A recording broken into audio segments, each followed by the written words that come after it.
د نن چهارشنبه ورځې لنډ دقیق او مهم خبرونه.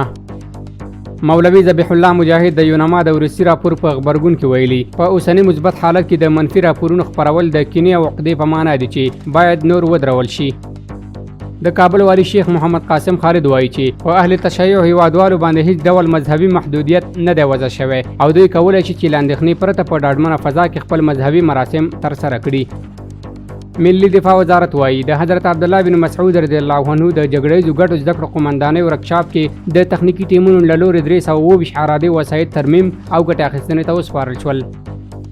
د عامه ساتنې ملي تصدۍ وایي د یاد تصدۍ مسلکي ساتونکي چې په اسلامي او ملي روحیه سمبال روزل شوي نن یې په کابل کې د امام ابو حنیفه رحمه الله ملي او نړیوال نندارتون کې ګډون وکړ.